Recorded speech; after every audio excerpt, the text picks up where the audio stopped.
इथे मला जायचं होतं आज सवाष्णीला, म्हणून मी आवरायला घेतलं होतं. पण त्याआधी ना मी सकाळी उठले, सगळं आवरलं वगैरे.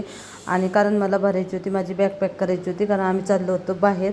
आता कुठे चाललो हे तुम्हाला पुढच्या येणाऱ्या व्हिडिओजमध्ये समजेलच. त्यासाठी माझ्या चॅनलला सबस्क्राईब करा आणि इन्स्टा आय डीला पण फॉलो करा.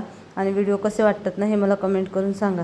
तर इथे मी ना सगळ्या कपड्यांचा जो काही पसारा होता ना तो काढला होता. बाकी घरातली सगळी कामं मी आवरून घेतली होती आणि सगळ्या पहिल्यांदा जे काही कपडे भरायचे आहेत ना त्याच्या घड्या मारून घेतल्या.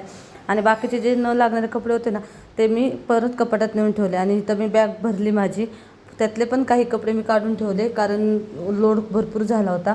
आणि त्यानंतर इथे मी स्वयंपाक करायला आले. आता हा संध्याकाळचाच आहे डायरेक्टचा, म्हणजे चहा ठेवला थोडासा आणि स्वयंपाक करून घेतला, कारण आई आणि पोरी फक्त एवढ्याच जेवणार होत्या. मला जायचं होतं सवाष्णीला.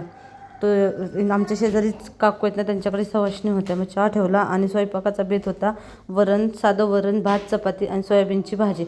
मग घर वगैरे लुटून घेतलं, म्हणलं घरात पसारा नको राहिला, कारण परत पसारा राहिला ना की खूप मग कंटाळा पण येतो. आणि नंतर मग म्हणलं आवरणार नाही, परत सकाळी पण लवकर उठायचं होतं. आता कुठं चालू नाही ह्याचे पण मी ब्लॉग तुमच्यासोबत शेअर करणारच आहे. तर इथे मी वरण करण्यासाठी वरण, तुरीची डाळ आणि मुगाची डाळ घेतली आणि ना पाणी गरम करायला ठेवलं आहे, कारण त्यामध्ये ना मला सोयाबीन घालायची आहेत आणि सोयाबीनची भाजी करायची आहे. तर हे बघा अशा पद्धतीने ना मी साधं वरण करून घेतलं होतं.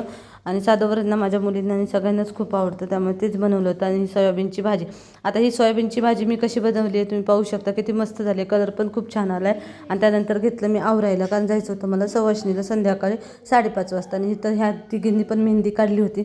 आणि असं साधं सिंपल मी आवरून घेतलं. कसं वाटलं हे मला कमेंट करून सांगा. पुन्हा भेटूया, चला बाय.